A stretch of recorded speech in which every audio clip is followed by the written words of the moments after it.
Hello everyone, welcome to Rockshire Gaming. My name is Eric. Today we are going to be taking a look at why you are about to have less money when you pledge to Marvel United Multiverse. So let's go ahead and cut through it, waste no time. We have a lot of stuff to get through today.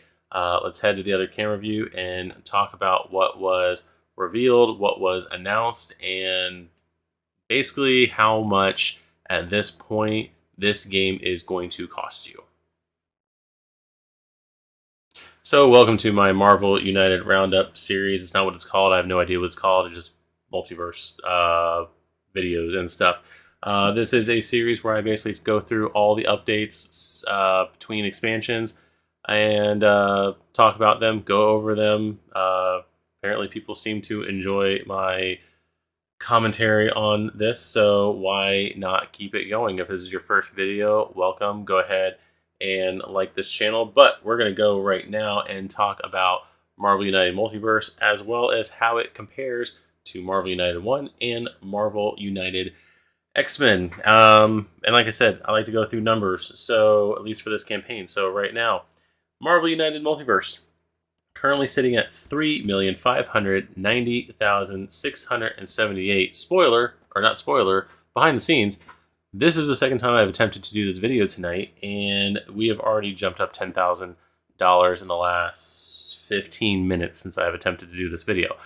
So there is a good chance that with me rambling, spoiler, if this is your first one, these videos usually run about 40 minutes or more long. This one might run about that or longer because there's a lot that happened today. Not even today. This is actually going to be covering, we're on day 20 today. It's going to cover days 18 and 19. So the weekend and today. So, but yeah, that is the number we are at right now. There are 16,083 backers with 46 hours left to go. We are in the home stretch of the final 48 hours. Sorry for that squeaking noise. This chair is terrible. So comparing where we are right now with Marvel United 1, as far as dollar amounts go, like I said, we are at almost $3.6 million. At this point, depending on where you are, where you're looking at, Marvel United 1 at this point had only unlocked $1.6 million. So we are literally, what, $2 million more at this point than Marvel United 1. We actually have met and exceeded the total amount that Marvel United 1 brought in altogether. So there is that. Marvel United X-Men at this point had brought in $4,530,000 at this point in the campaign, so we're about $1 million below Marvel United X-Men. I say we in like the kind of still sense that like people who talk about their sports teams, and I've made that comment before, but you know what? I enjoy making that comment, so I make nothing off this. I am in no way affiliated with CMON or Marvel or any of that stuff. I just keep saying we because we're all doing this together.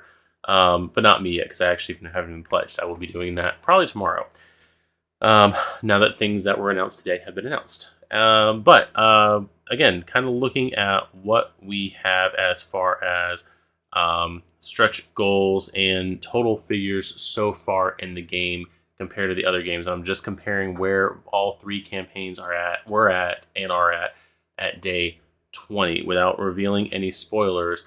Marvel United Multiverse at this point is at 120 figures, playable, not even playable characters because of how things go, but there are 120 characters that have been revealed either through stretch goals, extras given out during the campaign, boxes as far as expansion boxes announced, and the core box itself, 120. There's one other box that we will also talk about here, where there's another additional number above that. In comparison, Marvel United 1, the original Marvel United campaign, at this point in its campaign had 30 characters on day 20. The character they were working on at the time was Daredevil. He was announced on day 19 on February 29th. He was not unlocked actually until March 2nd, and which would have been day 21. However, on day 20, America Chavez was basically given to backers for hitting. We hit 15,000 total backers on the campaign. So we got her as a freebie on day 20. So that's where I get that 30 from. Extras at this point in Marvel United 1, we had 6 total extras at this point. Nick Fury, Hawkeye, and Corvus Glaive did not count as stretch goals because they were just given at the beginning of the campaign. Basically, you pledged to the campaign, you got those 3 characters right off. It wasn't a stretch goal that had to be unlocked. Adding on to that, the announced expansions that we had also contained 3 extra characters in Spider-Ham, Beta Ray Bill, and Gamora for the respective boxes that they were in. The Sinister Six box, which is arguably the greatest expansion box from Marvel United 1, wasn't announced until the next day. It didn't have any extra characters in it. And then there's also 3 additional, I believe, or 2 basically additional giveaway characters during this campaign that I'm not counting in here yet. So those extras, there's about 6. So stretch goals 30, extra 6. The boxes themselves contain about 26 characters between the Infinity Gauntlet and all the other announced expansions. And the core box at the time only had 8 characters. Wasp and Ant-Man were actually considered stretch goals at the time. They were not put into the retail boxes or the core set until later on after the campaign was over. All that said, and actually the box part that I put on there from expansions didn't have 26, it was 20 because I was counting Sinister Six on that. So Marvel United 1 actually had 54 characters completely announced at this point. About almost 30 less than it ended up having altogether. Marvel United X-Men at this point announced characters unlocked during stretch goals. There was about 46 characters announced in stretch goals, not counting the X-Force box. If you count the X-Force box as the stretch goals, then it gives us 51 characters. Extras for Marvel United X-Men included all the extras that they could. At this point in the campaign, on day 20, the Fantastic Four box was announced. So we got the characters from that. And I'm actually realizing my number is wrong. It's actually 8 extra characters. The extra characters that we got from there were Blob, Toad, Pyro, Banshee, and Forge from the Blue Team and Gold Team boxes. Storm from the Apocalypse box. Lady Deadpool, who was in the Deadpool box. And Old Man Logan was the all-in giveaway. The Super Skrull was part of Fantastic Four, but he actually wasn't unlocked till later. So that gives us 8 extra characters. The boxes all contain, not counting extra characters, the boxes all contained 43 retail characters. And then the core box at the time was 10. So it actually gives us 112 characters in Marvel United X-Men. Now, people complain that this campaign doesn't seem to be, with Multiverse, doesn't seem to be as many characters coming out, as many characters unlocked. We are actually keeping up pace completely with Marvel United X-Men with the Multiverse campaign. If you count X-Force from the X-Men campaign in that stretch goal list with the 51, Marvel United Multiverse also has 51 unlocked stretch goal characters. Unless I'm mistaken in my math, which if I am, let me know and I will correct on the Wednesday night video. Extras at this point, there are 9 extras in the game. I'm not going to go through and reveal who they are because we're going to kind of talk about that here soon. Characters in the boxes, with all revealed boxes today, all the expansions that were revealed, there are 50 characters in all those various boxes, and then the core box itself has 10 characters. So we are currently sitting at 120 characters. Plus, there's actually additional characters that I didn't mention in here because it's going to be part of our update series here in just a second. And there's also other things that were unlocked that weren't exactly characters. Going by the team cards that we were getting, we currently have, not counting the ones you can pay for those 2 card packs, we currently have 9 unlocked team cards to enhance those teams. So there's that. So currently, day 20 final totals. Marvel United 1 had 25 heroes and 6 villains, it looks like. Marvel United X-Men had 30 heroes, 11 villains, and 4 anti-heroes. And then finally, Marvel United Multiverse, we are currently sitting at 28 heroes, so 3 more than Marvel United, 2 less than Marvel United X-Men, but we have 15 stretch goal anti-heroes, which is, 15 stretch goal villains. Is that right? Hold, please. Yes, that's right. I'm dumb. 15 stretch goal villains so far unlocked. And then we have 8 stretch goal anti-heroes, 4 more than Marvel United X-Men. So we're actually looking pretty good as far as characters. This is right now looking to potentially be a bigger campaign than Marvel United X-Men. Counting X-Force, Marvel United X-Men had 60 unlocked characters. By the time that campaign ended, we are currently sitting at 52 announced characters, with 51, like I said, being unlocked so far. But let's go through the daunting task of going through every single one of these updates. Currently, we are on update 88.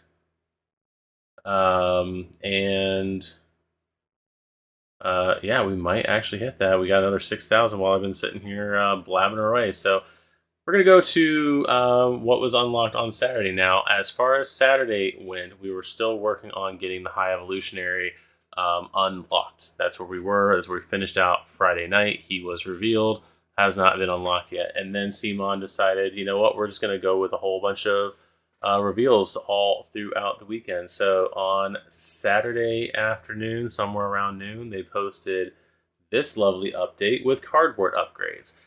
I was half right in my last video predicting that the cardboard locations and the cardboard dashboards were going to be announced this weekend, or this past weekend.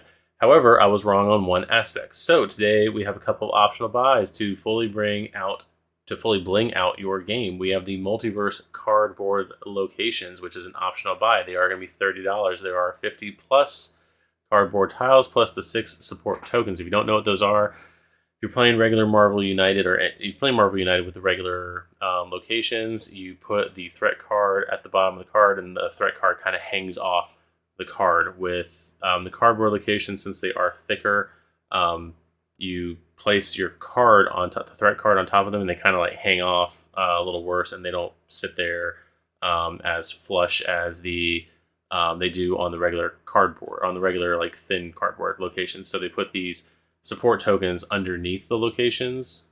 They're just like a little token you put underneath of them, and it lets the card sit up without having to like teeter or anything like that. So it didn't cost anything extra for that. They just, during the first campaign, they were like, hey, we're going to add these into the box, and we were all like, cool, thanks.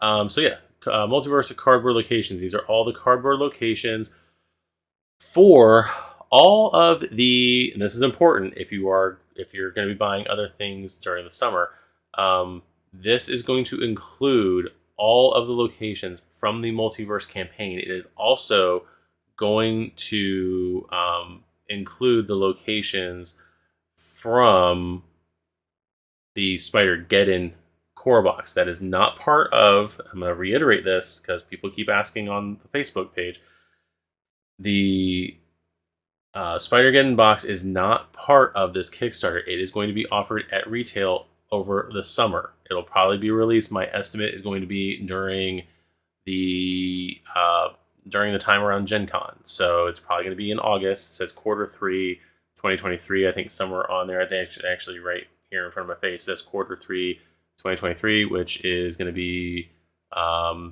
July, August, September. So yeah, Gen Con. It's going to be probably right smack in the middle there. I have no idea when pre-orders or anything like that are going to go up for that. Keep an eye on Simon's social medias for that.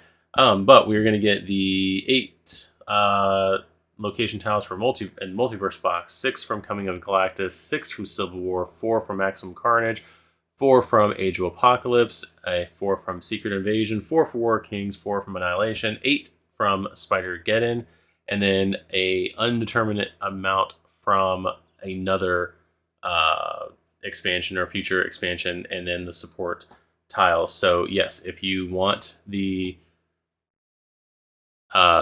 locations for Spider-Geddon, you're going to have to get this box as well. Those aren't going to be sold in some packs separately as far as they have said. So the other thing they announced here is going to be the Multiverse Cardboard Villain Dashboards. These I absolutely love. If you watch the gameplay with Jake and James, where we took on Doctor Doom in the Fantastic Four expansion box, we basically used all the add-ons for that game. We used the villain dashboards, the equivalent villain dashboards, the cardboard. We also use the cardboard locations, and we use the plastic tokens. I like them a lot better. I live in Florida. My locations in all my boxes, I feel like, are curling because of the humidity in our state. So, yeah, that I love these more sturdy cardboard dashboards and whatnot. They hold up a lot better. So that is what we're getting in there. And also, again, Spider-Geddon Core Box will be available. It even includes the cardboard versions of villain dashboards from Spider-Geddon boxes. So again, if you're going to get Spider-Geddon, this would be something extra to enhance your game. So I'm not going to read it because of all the reading I have to do and all the stuff we have to do, but there is the list of all the things we have to do, and then 17 plus villain dashboards from stretch goals. So they're estimating in there another 17 plus villain dashboards. So I don't know. No, not that. They're estimating more villain dashboards than just the 17 that were currently announced, which we have gotten quite a few since this was announced. At least 4 to 5. So there's that. So that is how you get that optional buy. So with that, the next thing that was unlocked, the High Evolutionary was unlocked from that, and then we got the update Strategic Homeland Intervention Enforcement and Logistics Division. So we get the team cards for Shield. So that is going to be a team deck for Shield, and they're apparently including a lot more characters than I said and or forgot from whatever video it was where I talked about Shield. We're going to have the Sam Wilson version of Captain America, Songbird, U.S. Agent, Falcon from the first Marvel United, Mockingbird, Nick Fury, Spider-Woman, War Machine, Mirage, Nick Fury Sr., Maria Hill, Quake, Black Widow, and Captain Carter. All those characters are going to be in the Shield team deck. That will be a stretch goal add-on, or not a stretch goal add-on, it'll be a stretch goal here. So you will get that with your stretch goal stuff. So the next thing that we got, move this list over here. So we unlock that pretty quick on, again, day 18, and then we got the next update, the Biomechanic Man. So once we quickly unlock the Shield team deck, we got Deathlock announced. Deathlock at 2,700,000. I just want to point that out, that we currently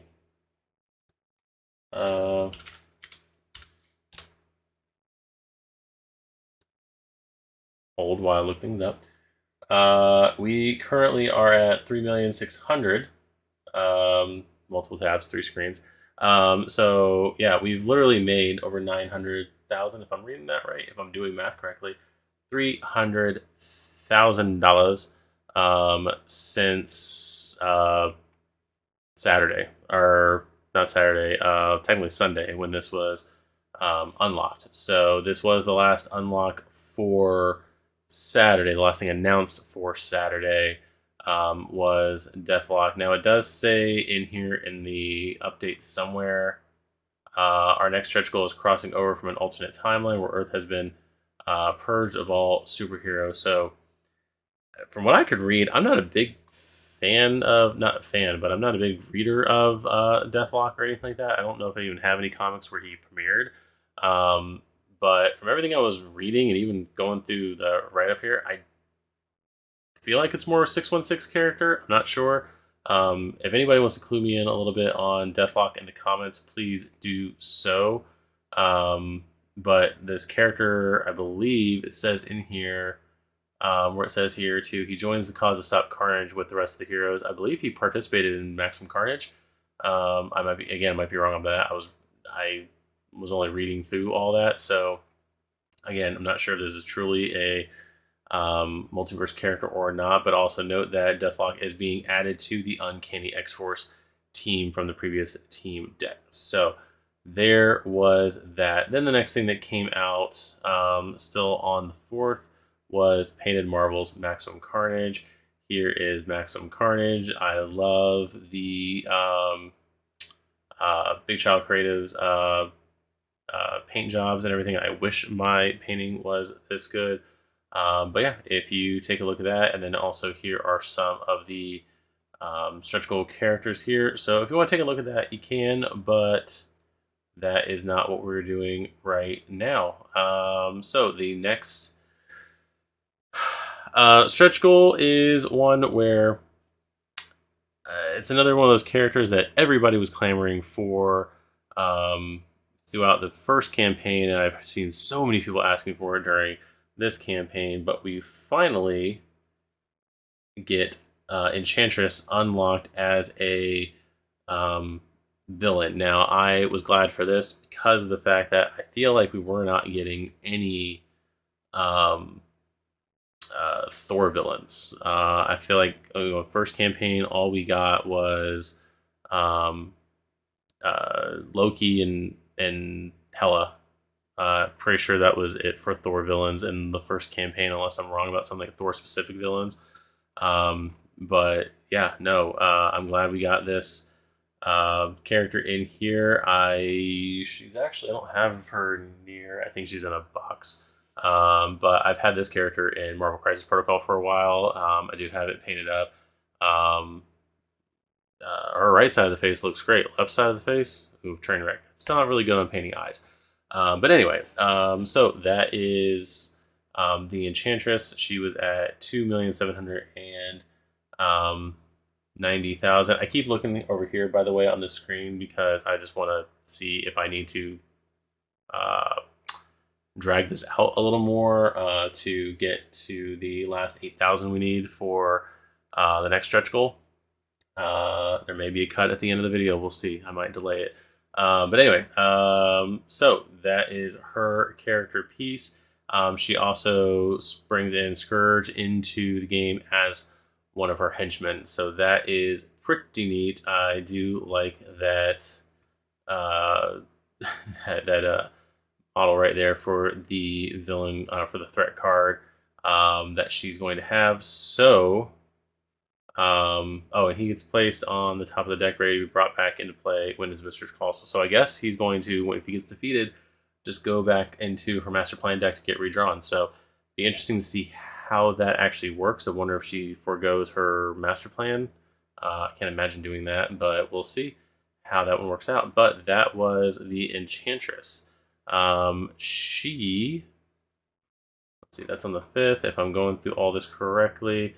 She was not unlocked during that day, I believe. But then we got something else unlocked that I thought was pretty interesting.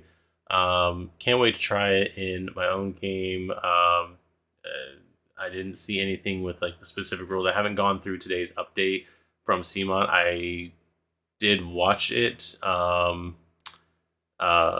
during my lunch break and everything. I did have it on, but I didn't get to see most of it. I basically just kind of jumped in whenever the big announcement for that update was out, but I didn't get to see the beginning part of it. I do know they did talk about this next update here a little bit. But then we get to update number 79, still on the 5th there, so day 19, a hero's best friend. Time to unveil a little expansion with a lot of heart. We get the pet companions. Now, my thought is this what replaced X-Force and Black Panther as the free expansion giveaway? And I don't know how far they got into development with this. I mean, obviously we see cards and everything, but there's no box art, so I don't know what kind of box this is going into.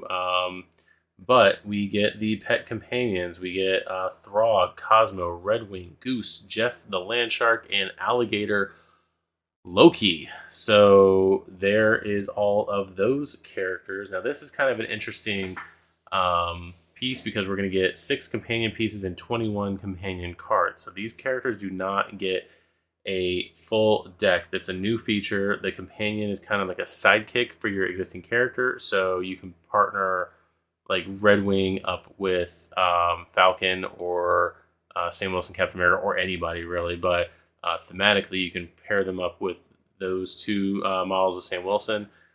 You take their 3 cards and you combine them with your deck, and then you get to use the cards. It doesn't say anywhere in here whether or not you have to get rid of things in your hero deck in order to use these characters, but it shows on here, simply shuffle the 3 companion cards into their hero deck and place the companion's game piece next to their hero. Every turn, the player can move their companion 1 location for free. While companions are not considered heroes, they don't take damage or suffer other effects. They do provide company, so heroes don't count as being alone in their location. Companion cards work just like hero cards, providing an action to the hero and a special effect to their companion. So there is all of that. So those are the pieces you get. And if you notice down here, there are 3 cards for Lockheed. Lockheed is a model that is in Marvel United X-Men's stretch goal box.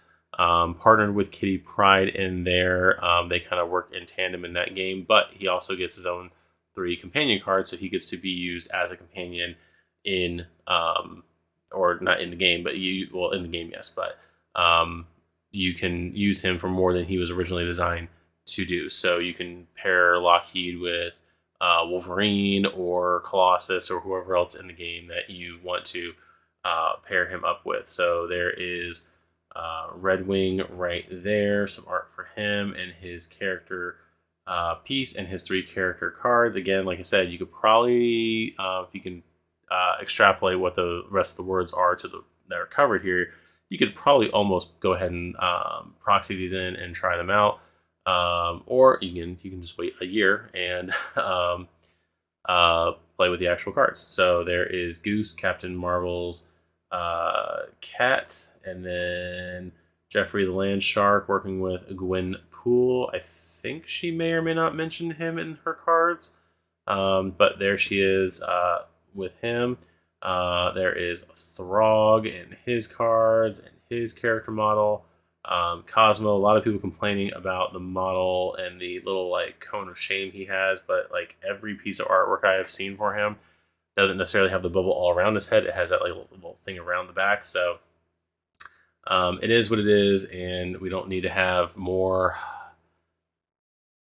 clear plastic pieces covering characters' heads and people asking whether or not they can be removed to paint the head or not.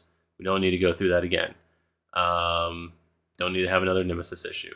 There is Alligator Loki right there. And then the cards for Lockheed. Note the set does not include the Lockheed game piece, which can be found in the old Mutant Promos box. So you either have to already own the Mutant Promos box to use Lockheed, you have to buy the Mutant Promos box to get Lockheed, or you just have 3 random cards that you may or may not be able to use. Now, with that said, there are 4 heroes that you can play as in the game at a given time. There are 6 animal companion pieces. There's no reason why you can't just substitute Lockheed for like, have Red Wing be Lockheed if you really want to use the cards. You can even use a quarter and flip it to the bird side on the back and proxy that as a dragon for the game if you wanted to. So there's nothing stopping you from that. It's your game. Play it however you want to play. That's all I'm going to say on that. So that was revealed on Sunday, the 19th, and then the next thing that was, so with that we unlocked Enchantress, and then one more thing revealed for the day is one of my predictions. Ghost Rider, Johnny Blaze. Look at that sculpt. Let's see if we can get to the sculpt. Oh my gosh, that is beautiful. I'm glad we actually have the OG Ghost Rider in the game. I know the designers of Marvel United over at CMON on the live stream today did mention, because people were asking, why can't we do fire effects for Johnny Blaze? And they basically just said this figure is complex enough that they basically just can't put any of the fire effects. Now, that may or may not change later on down the road. I believe it's either Sunspot or oh my gosh, I can't remember the other character's name. Sunfire, I guess. I think it's Sunfire from the Marvel United X-Men promos. They had some fire on the feet of the character, or near the feet of the character, when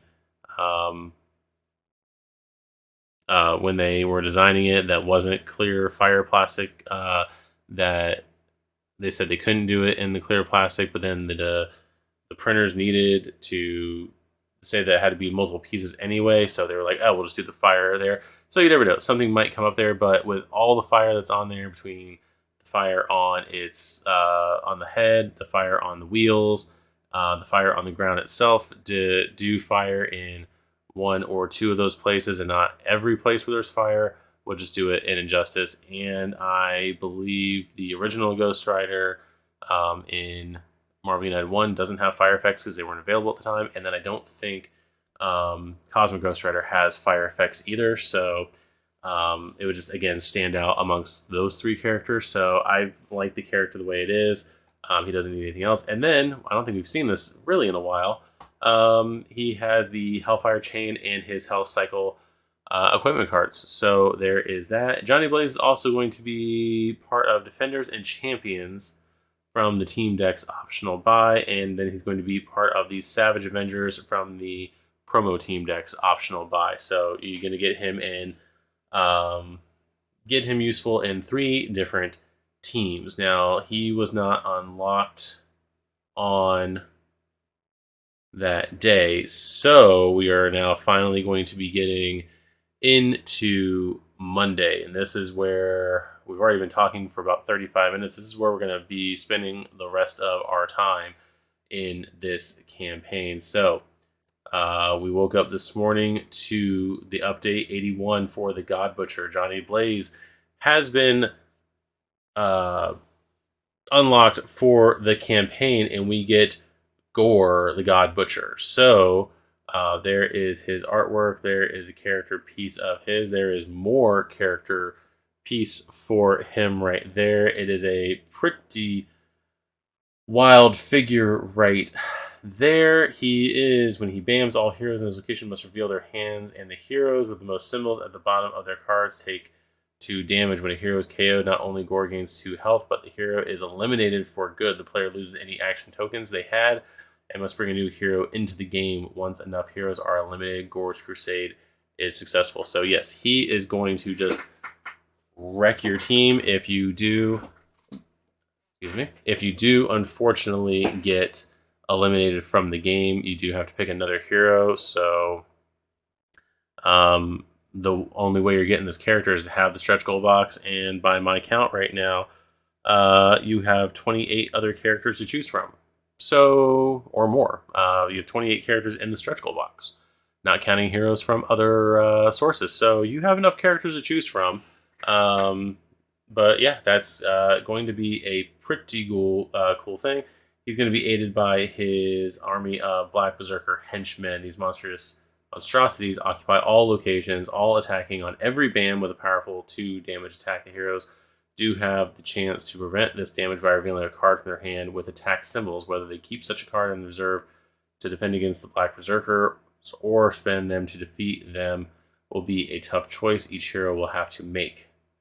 Make matters worse, Gore is able to bring back eliminated Black Berserkers, moving them around and commanding their attacks. So this is going to be a tough fight. And like I said, we'll see how...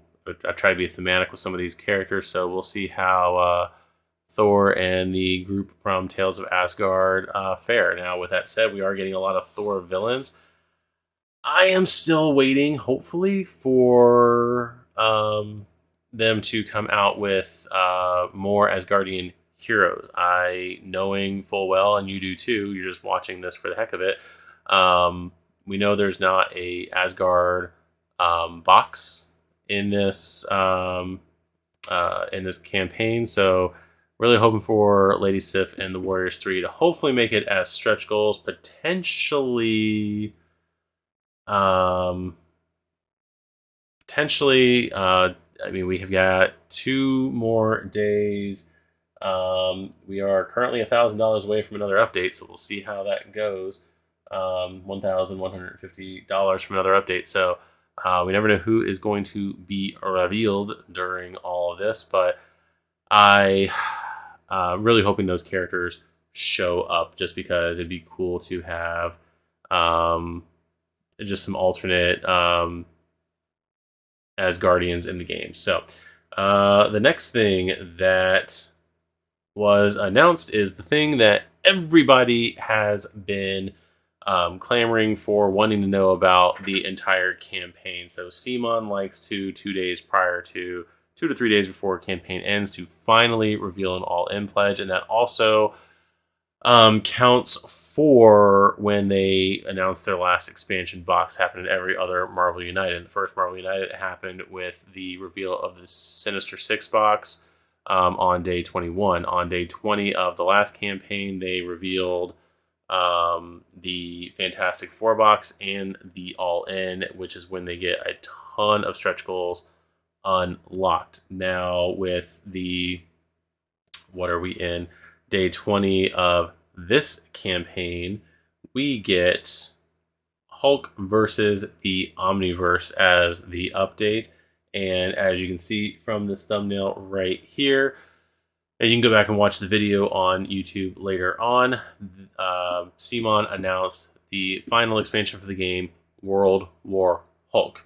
Hulk was banished from Earth to the planet Sakaar, where he became a gladiator. Now he is stronger than ever before and blinded by rage over the death of his family. With the support of his warbound, Hulk returns to Earth, bent on extracting revenge on those who wronged him and everybody else who dare stand in his way. New York becomes a gladiatorial arena as the mightiest heroes must test themselves against World Breaker Hulk. So there is the box art. It looks beautiful, and the trailer was great on that one. But for a $35 optional buy, you get this box right here. We have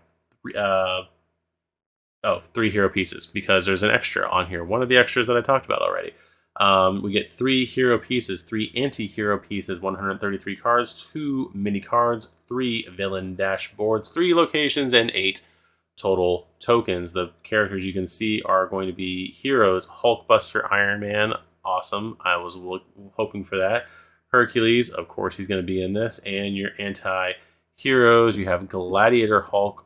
I'm assuming for some can replace regular Hulk in their games. We've got the Sentry and Ares, and I think if we scroll down here, we get Doc Samson as the extra when you buy this through Kickstarter. So I said again.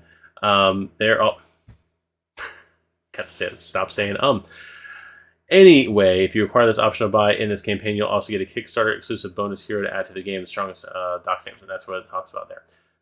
Then we get Hulkbuster Iron Man. To take on the Hulk, Tony Stark brings his most powerful armor, the Hulkbuster. This behemoth was specifically designed to counter the Hulk with shockwave emitters that can either be used to attack or to stun the villain or henchman, canceling their BAM effect. The starting hero card engages damage mitigation mode, allowing Iron Man to flip that card instead of being KO. The Hulkbuster can even pummel an enemy into the ground, pinning him down so they can't move. They basically said they designed the mini and everything off of the scenes in Avengers Age of Ultron, where they had the Hulkbuster fight, and the whole go to sleep, go to sleep, go to sleep, go to sleep moment that was in that movie. He also gets two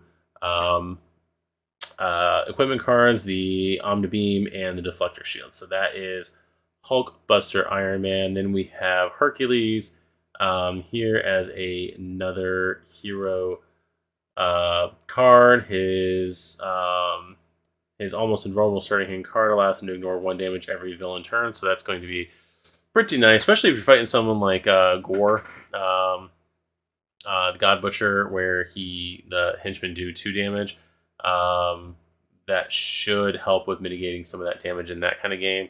But yeah, we got the Hercules right there. Then we've got Ares, God of War, right here, who's going to function as both a hero and an anti-villain. Let's look at this villain. He's got the immortal card as well. Gives him extra cards after he is KO'd. So there is that. As a villain, Ares Finley is on a crusade to spread war across the universe. As he moves around, his threats help him inflame the spirits in the location he goes to, turning civilians into violent thugs or adding thugs if the location is empty. With his God's Wrath Master Plan cards, he mobilizes all thugs in the game to attack the heroes while wiping out any civilians standing around him. As he bams, Ares sows war by adding crisis tokens to locations according to the thugs occupying them. Heroes will need to quell these conflicts by spending heroic actions. So that is going to be Ares. Then we've got Gladiator Hulk. To the oppressed people of Sakaar, Gladiator Hulk is a revolutionary hero and a lot more resourceful than his regular incarnation. He leads his warbound into battle, allowing all other heroes to attack with him, and his pact with them gives him attack tokens whenever his allies take damage around him. Acting as Liberator, he will gain wild tokens when he defeats a henchman. The more he's wounded, the more dangerous Gladiator Hulk becomes, enacting deadly payback when his hand is reduced or going on a one-on-one clash that smashes a single enemy with damage, and is greater the less cards Hulk has in his hand. Finally, his love of his wife, not even gonna try, Kyra, drives him to fight even more valiantly, doubling each attack he makes that turn. As a villain, he does have this rage card. As a villain, he is known as Worldbreaker Hulk, dealing out his revenge against the heroes. His plan is to pound them into submission, ensure they remain subdued by attacking obedience discs. Attaching the obedience disc to them, he goes around attacking heroes, and his overflow effect further damages them when a hero is KO'd and obedience disc is attached to them. This makes the hero turn the card they played face down at the end of their turn, leaving the next hero without support and limiting their special effects. Other heroes can help remove their obedience disc by spending a heroic action in their location, but if all heroes have an obedience disc at the same time, the game is lost. So there is that. In his enraged pursuit of the heroes, Hulk places move tokens on his rage card. Before he bams, he always first uses the tokens placed on that card to charge towards the closest hero without an obedience disc in order to grind them into submission and attach a disc to them. And there are the members of his war bound, including Korg. Korg is going to be there. So there's that. There is his note, and note the plastic version of the War. Note that the plastic version of the World War Hulk tokens will be included in the Kickstarter exclusive Multiverse plastic tokens optional buy. So you got that. Then you got Sentry right there. Robert Reynolds. I'm not going to go into his stuff because I realize we are going to go very long on this update here, but he is going to have his sentry cards, and when he is in his villain mode, he's actually going to be the Void. So there is that right there. So that is going to be his card. So you can try to paint him for either season, either game there, however you want. And then know that the cardboard version of World War Hulk villain dashboards will be included in the Kickstarter exclusive Multiverse Cardboard Villain dashboards optional buy. So they're letting you know where everything is going to be as far as blinging out your stuff. We're also going to get, looks like Battle World, New York City Arena, and Sakar as locations in the game. They will also be in the cardboard locations optional buy if you want to do that. And then finally, Doc Samson is in the game as the third proper hero. Team updates in this one. We'll get to that last part there in a minute. Avengers gets Hercules. New Avengers gets the Sentry. Champions gets Hercules. Pro registration side gets Sentry and Doc Samson. And the Secret Avengers get Hercules in those team decks. And then finally, that last campaign deck that we knew very little, nothing about is the World War Hulk campaign. I don't remember how many games are played with it, but the breakdown is right here. World War Hulk, you will need all of it to play in that campaign mode. You will need Korg, Thor, and Valkyrie from Tales of Asgard. You'll need Silver Surfer and Mr. Fantastic from the Fantastic Four box. You'll need all of War of Kings. You need from Civil War, Clash of Heroes. I think that's the game mode. Marvel United X-Men Core, you'll need Cyclops, Wolverine, Beast, Professor X, and Juggernaut. Gold Team, you'll need Colossus. United Promos, you'll need Doctor Strange. Mutant Promos, you'll need Emma Frost, Kitty Pryde, X-23, Nightcrawler, Strong Guy, Multiple Man, Wolfsbane, and Warpath. And finally, from the Multiverse Promos, you'll need Hepzibah. So there is everything you need to do the World War Hulk campaign mode, and there is the box art right there. There is how to get your stuff. And what was the rest of this here? Oh, that I was almost gonna say, what was the rest of the stuff, Erica? Good lord. Anyway, so with the reveal of the World War Hulk campaign or expansion box, they are now going to offer the Omniverse pledge. So this is where we talked about earlier, where now you get to be poor. They are going to offer $410 worth of content for $360. This is the all-in, not truly all-in, but this is the all-in pledge for the Multiverse campaign, the Omniverse pledge. The things we are going to get in this is going to be the Multiverse core box, the Coming of Galactus, World War Hulk. Don't know why I can't say that. Probably because it's 11:43 p.m. on Monday night. We're going to have War of Kings, Age of Apocalypse, Civil War, Secret Invasion, Annihilation, Maximum Carnage. You're going to get the Pet Companions add-on. You're going to get the campaign decks. You're going to get the team decks and the promo team decks. So all applicable stretch goals are going to be part of this. I revealed too much. You're going to get the four... I can't remember these guys' names. Wrecker, Thunderball, Piledriver, and Bulldozer. It'll come to me eventually. Damage control is going to my head. No, that's not right. Iron Lad, Hulkling, Iron Spider, Doc Samson from all the various other things. You're also going to get the exclusive Sinister Six assembled module. And finally, this bad boy right here.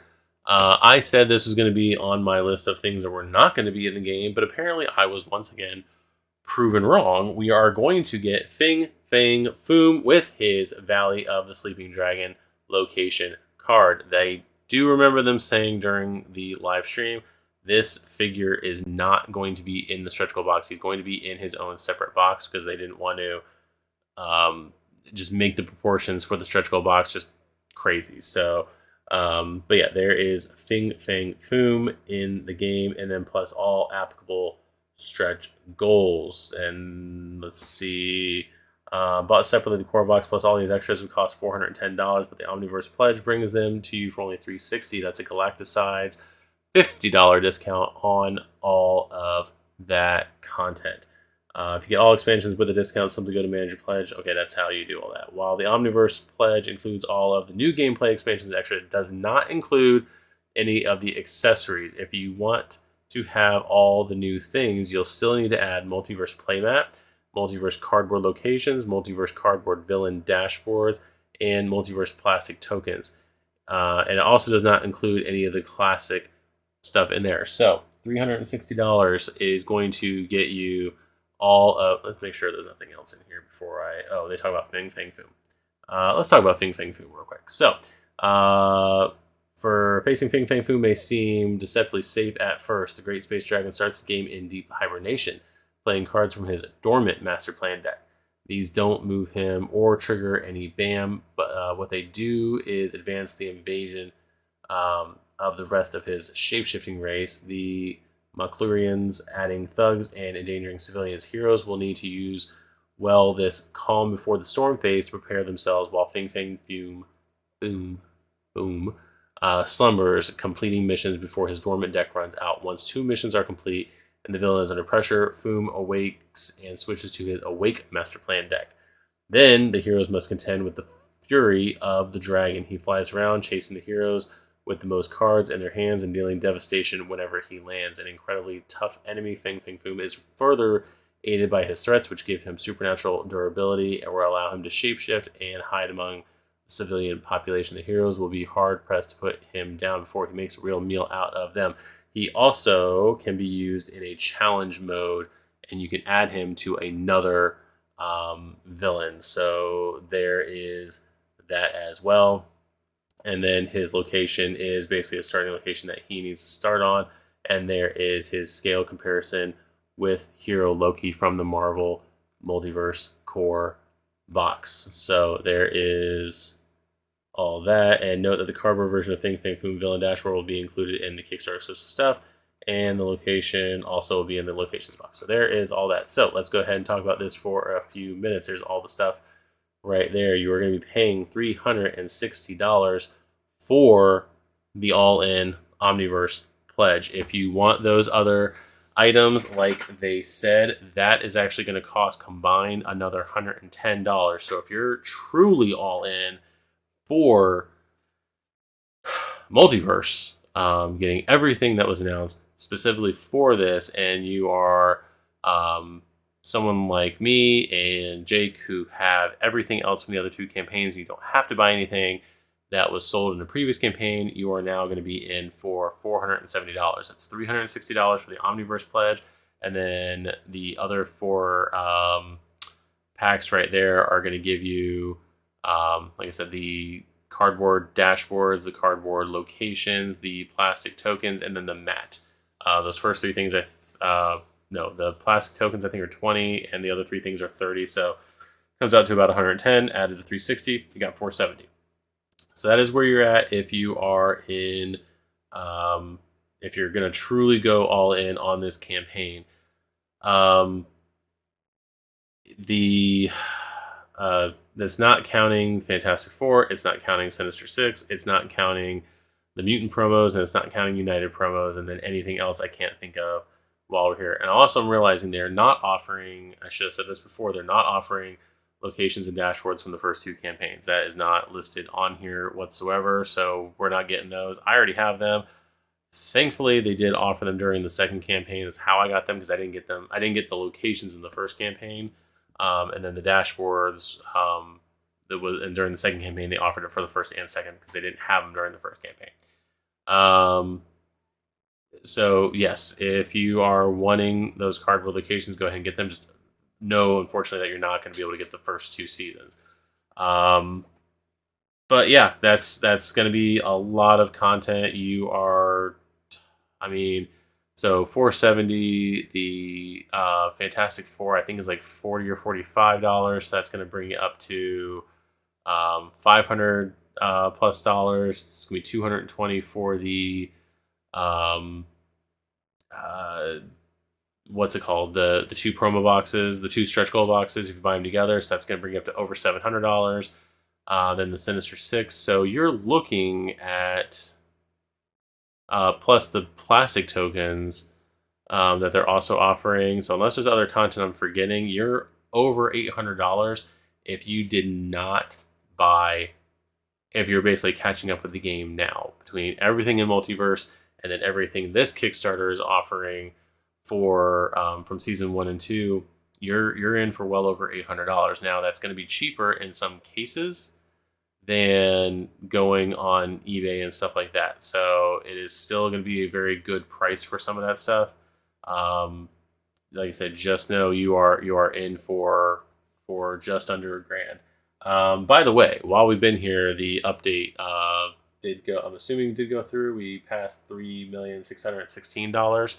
So we'll see if we can add that once we get here. But we actually have quite a few updates after this, because I am apparently just talking about nonsense. So the next update was called "Do Feel the Burn." Who are we on? We were on Gore. So we got through Gore. All this extra stuff is what got them there, and they just started rolling out with stretch goals at this point for the rest of the day. Officially, I can say we are at 52 total stretch goals unlocked. So we have exceeded at this point Marvel United, and depending on when that update did go through, I'm going to refresh over here. I'm not going to look at the update. I just want to see if the update number changed. Yes, they went to 89 updates. So yes, before midnight, so technically still day 20, Moonstone is officially unlocked, and whoever is figure number 43 is revealed. It won't be unlocked tonight. It will be revealed. Where am I at? Okay, so on this side. So we're going to scroll through here and unlocked or reveal Man-Thing, another one of Jake's picks. If we reach 3,060,000, we will unlock for all backers the Kickstarter exclusive Man-Thing hero, including his character piece and 12 hero cards. Who fear burn at the Man-Thing's touch. So when he transformed into Man-Thing, Ted may have become a slow, mindless monster, but his powers make him a true force to be reckoned with. Drawing from Earth's life force, he's able to recover cards and even draw extra ones above the normal levels. Finally, his connection to the nexus of all realities allows him to not only teleport anywhere, bringing others with him, but even move heroes and play, replacing them with new ones. So basically, you get to shuffle characters in there. So Man-Thing, that is pretty cool that we got one of the Marvel monsters. Again, we're going to try to get through this a little bit quicker. My current time filming is about an hour in. So next update, we unlocked Man-Thing and pretty quickly unlocked the next one, but we'll take a look and see what it was. We get the Dark Avengers team deck, 6 more cards, 4 characters that are considered the Dark Avengers. That's going to be Dakin, Songbird, U.S. Agent, Sentry, and Ares. The Dark Avengers team will have heroes showing no mercy as they deal extra damage to henchmen performing preemptive strikes when they are about to be damaged or banding together to perform various actions. However, this team may be prone to causing collateral damage, discarding civilians whenever they attack an enemy. So that is the next reveal, was the Dark Avengers team deck. So that, I don't count that as a stretch goal, so I have that as card pack 9. So that is going to be the 9th team deck that we get as far as a stretch goal. I think there's like 30 decks or so between the other two, so we're getting close to 40 here. Still hoping for a Thunderbolts one, but the next one, Fear the God of the Void. So the next villain that we get here, after just getting Gore, is we're going to have Null. If we reach 3,180,000, we will unlock this character with his villain dashboard, 12 master plan cards, 10 threat cards, and 1 symbiont henchman behavior card. This guy has a lot going on. He's an eldritch god of terrifying power, the creator of the symbionts. He is so imposing that players can use up to 6 heroes to fight him. Even the turn sequence is different when playing against Null, with 2 heroes playing their cards simultaneously every hero turn and bidding from the symbols on each other's cards. They'll need all the help they can get as Null wields the Necrosword, making all his damage unpreventable by special effects and his attacks target whole swaths of heroes at a time. When a hero is KO'd, they are turned into a symbiote henchman, with their threat card being added to the game and the player bringing a new hero into the game. When Null bams the symbiote henchman, use the remaining hero cards to determine their actions, performing different attacks, adding civilians, or healing according to the symbols on their drawn card. If 5 heroes are turned into symbiote henchmen, the players lose. That is pretty interesting. So it's basically transforming your current player into a symbiote, forcing you to basically have another deck out. So another deck or another hero where we basically have to have you need to basically pick who if you're playing a full 4-player game or a 6-player game, you need to have who you're going to play as, and then basically pick your alternates, so you're not surprised when you get in there. All of Curl's master plan cards have special effects, adding civilians or thugs across multiple locations, healing him, nullifying special effects of damaged heroes, or bringing back cleared threats. Speaking of threats, before it starts turning heroes into symbiote henchmen, he's already aided by some mighty creatures capable of dealing massive, unpreventable damage, an army of symbiote dragons, and their terrifying Venom T-Rex. So yeah, that is going to be a pretty cool villain to take on. So yeah, what's next in the master plan? Well, we're going to go ahead and find out. The next update was called They Grow Up So Fast. So we are going to say that we defeated Null, and now we've got Stature coming in. Now I do want to point out that the stretch goals are starting to get wider. This is going to be a 150k stretch goal here between Null to Stature, and just look at that character. It already looks in this picture like it is bigger than Null right there, and looks like she is crashing through. A lot of people didn't understand what it is, but if you look through here and at this, it does look like a shed. And there's a big giant debate online right now about whether or not the shed was necessary or not to show size. I think it looks pretty cool. I like it. I do see how it can get a little bit distracting whenever you're playing, because whenever you're moving, a shed is basically attached to Cassie's foot. But regardless, I'm not really bothered by it. I understand the issue, but I'm not gonna fight over it. So, due to her ability to increase her size to impressive proportions, Stature has an increased starting hand, beginning the game with an extra card in hand. Using Pim particles, she can get extra attack or heroic tokens. When in trouble, she can shrink to avoid damage. Conversely, she can grow to a gigantic size, covering great distances and following it up with powerful attack. Due to her relative inexperience, though, her gigantic size can be a liability. While she can attack for free whenever she enters a location without other heroes, if any other hero enters her location, they must discard 1 card. Apparently, she steps on them when they enter her zone. So there is that, and I do like how they still try to show that she is pretty large, and the fact that they're not putting the front and the back image on the same horizon area. But she is going to get Stature's suit as her equipment card, and there she is again. Everyone likes to compare the larger characters to Loki for some reason. I don't know why, but there she is with Hero Loki, and she is going to be part of A-Force from the team decks, and she's going to be part of Young Avengers. She's also part of the previously unlocked Young Avengers team, so that's the stretch goal team for that. So, what is next in the master plan? Well, I'm glad you asked. So, another MCU favorite is going to be added in. Sometimes things are black or white. And we are going to get White Widow, Yelena Belova, the MCU sister of Black Widow there. So yeah, she was unlocked at 3,470,000. Again, we're going to have about $140,000 between those two stretch goals. She is an anti-hero. They do decide to go here on an anti-hero kick for a minute. So she is going to have her hero cards with her Widow's Bite and Battle Batons, which I'm pretty sure are the same cards that Tasha has in the in that equipment upgrade that was given away as a I think it was a stretch goal early on during week 1. So she's going to get those, and then she is going to As a villain, White Widow goes around injecting heroes with the Deathless Frenzy Serum.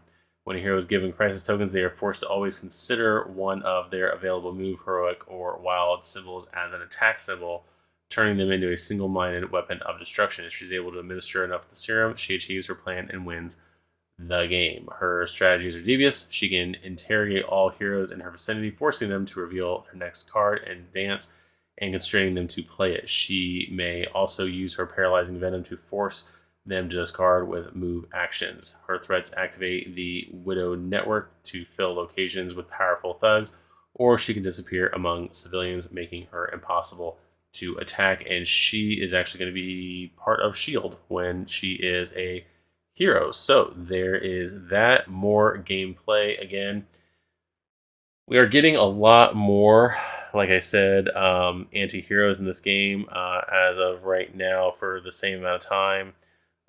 We have 4 more anti-heroes than in the last game. Total, we actually had, from stretch goals, we had 5 anti-heroes in the... 5 anti-heroes from the entirety of the stretch goals in Marvel United X-Men. And between... I'm trying to think. I think it was just Magneto, Mystique, and Doom in the first... I mean, in Marvel United X-Men that were anti-heroes, so it was at least 8, if not 10. I have it written down here. Yeah, I don't remember how many we actually had in that campaign, because I don't remember who else was in a box for that. But yeah, we're getting a ton of anti-heroes. I do like the fact that we're getting a lot of those anti-heroes because it gives expanded gameplay. We get we get a hero to work with. We then get it as the same card as a villain. So I do like the anti-heroes. Do like some straight up villains though, because we are getting a lot less villains. Oh, no, I came into that. We have more villains at this point in the game. So yeah, just ignore me. I'm being a naysayer, and I shouldn't be, but it just seems like we're getting a lot more. For some reason, we're getting a lot more anti-heroes, but we're not. They just basically piled the anti-heroes to the front and the back of this campaign with a lot of anti-heroes in the middle. So there's that. So that was Yelena, the White Widow, in there, and then we get to our second to last update. So the next update was right here. We unlocked White Widow, and then we get Moonstone's anti-hero. So 2 anti-heroes in a row. I don't think, looking at my stuff, I still have Cypher marked as purple for some reason. Yeah, that actually hasn't happened throughout the entirety of this campaign. So 2 anti-heroes in a row. Moonstone, one of the members of both, I believe, the Dark Avengers, as well as a Thunderbolt. So we're finally getting another Thunderbolt character in the game. So as a hero, she can use her ability to become intangible to ignore 1 damage every villain turn. Awesome. However, being intangible also makes it harder to act, so she loses an action the following turn. Bad. Besides that, Moonstone uses her manipulative skills in various ways. Psychologically, she can manipulate civilians, so they move to an adjacent location and attack an enemy there. She can also manipulate gravity, attracting adjacent villains, henchmen, and thugs to her location and crushing them there. So she's got a lot of crowd control for that one. As a villain, she let's see here. I'm trying to skim through. She starts gaining possession of the Moonstone as represented by its cards, which is placed in her villain dashboard. As long as she is in possession of the stone, she cannot be damaged. Powered by the Moonstone, her BAM deals extra damage to heroes according to the number of cards with the special effect they have in their hand. And if she KOs a hero, she accelerates her plan. However, a hero in her location can use a heroic action to steal the Moonstone, making her vulnerable but also dangerously enraged. Her BAM mobilizes her forces, dealing damage to heroes in all locations around her according to the presence of thugs and civilians. If she KOs a hero, she recovers the Moonstone. So yeah, there's other effects on there. She's also aided by... So she's got other effects in there. She's also aided by Bullseye, Venom, and Songbird as henchmen who hinder the heroes in various ways. And then she is going to be part of the Dark Avengers team. And if we get a couple more members, I'm sure if they come out with one, she will be added to a Thunderbolts team at some point. Currently, no Thunderbolts team card. We're already getting a couple characters. I don't feel like I don't see what's not getting that, but we'll see. We actually are technically still we're almost at the end of season 3. We are still missing some Generation X members. They were hitting that one pretty hard at the beginning of the campaign. We only got M, Husk, and Chamber. We're not getting Sync or Penance or Sync, Penance, or Skin. So those are 3 members that we're missing there. We still haven't gotten Richter or there's somebody else from X-Force we haven't gotten yet, but Richter's the main one that I can't think of. Caliban, I think, is what I'm thinking of. But that was the end of the updates that I had planned. But on this same day, we're at 3,625,000 and change. So let's go up here on this tab we're on, and we're going to refresh the updates, and it is the midnight hour. So we reached the moon and have unlocked Moonstone. Let's go ahead and hit read more, shall we? And the next stretch goal will turn a scattered group of unlocked heroes into a real team. Let's go ahead and look. So everyone who wanted it, you got it. At 3,640,000, which is 15K away. I'm not staying up tonight to see if that goes through, so that'll be on the Wednesday update. If we reach that number, we will unlock the Midnight Suns team deck, including 6 team cards. I don't know their names, but I know like 5 people at least on the Kickstarter comment section that are going crazy right now. So there is that. This team can be played using heroes unlocked through stretch goals during the campaign, though it also has members which are part of retail or exclusive boxes, as well as stretch goals from other previous campaigns. Also note this team might still be bolstered by more heroes revealed over the course of the Multiverse campaign. I feel like they have to say that for all of them. But we got Elsa, Bloodstone, Dark Child, Ghost Rider, Johnny Blaze, Man-Thing, Wong, Blade, Moon Knight, Iron Fist, Doctor Strange, and Morbius. I believe the video game has Wolverine in it, so I don't know why he may or may not be in here. Maybe it's because it's comic accurate. Their deck brings together an unholy union of heroes. The Mystic Arts can be used to move any heroes to one location, or they scatter to perform a ritual, allowing them to perform various actions for free in all locations that contain a hero. However, the dark power may take its toll, preventing heroes with full hands from drawing new cards. Now, as far as what my plans are to finish out this video, I am going to try, after I get this video out, which if you've made it so far, we're about 1 hour and 17 minutes in. If you got all the way this far in the video, I applaud you and I thank you. My plan is to get this video out in the morning, and then also I still need myself to edit the... we did another gameplay with the Fantastic Four characters. Spoiler, we felt like we needed to do a second game. So I've got that I want to get out before the end. And if I have time tomorrow, I have quite a few things to do tomorrow on my day off. But I would like to do an unboxing of Sinister Six before the campaign's over. If I don't get to it, I don't get to it. So that if I do it after the campaign's over, then that's just going to be, something for people who pledge $1 to mull over whether or not they want that or not. I am probably going to do a video like this Wednesday night and it'll probably go out Thursday about the end of the campaign. My goal is to attempt to do a live stream, preferably at the end of like half an hour before the campaign's over, to kind of do like a countdown type thing and go over the updates and see what we get. So I'll have to go through updates pretty quick. I'm not doing a video update video on Tuesday night to go out Tuesday night or Wednesday morning. So it'll be a Wednesday night video, either as me doing a video around the time that the campaign is ending and then put it out afterward, or it's going to be a live stream during the last half hour or so. So yeah, with that said, that is all I've got going on for this video. So far, an hour 20. I'm going to shave a little bit off of that, but I'm telling you that this took me an hour and 20 minutes to say all these things. So with that said, I will see you guys later on this week. Please, please, please, please, please like and subscribe. Like these videos, subscribe to the channel. I thank you guys. I didn't think I was going to be...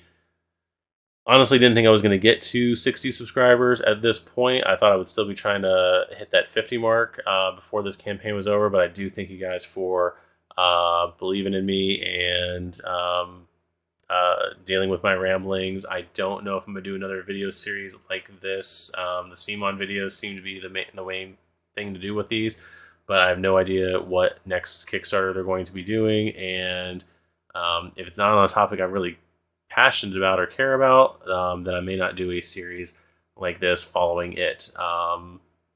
But with that said, I got a lot of different things I want to do with the channel. I keep saying that. Basically, a lot of that's going to be coming after all these updates go through, because these do take up a lot of time to go over all this stuff, when I could have, gotten a couple of games of Marvel United in at this point during this video, or even something like Wingspan, Everdale, Boss Monster, Overboss, maybe not a round of Power Rangers, but basically gonna, after this campaign's over, use these nights to film or record or do whatever, so, or play different games and everything like that. So a lot of different things I want to do after this campaign is over. So anyway, like I said, like, subscribe, do all those things, and we will see you guys in the next update video. Thank you guys very much. Bye.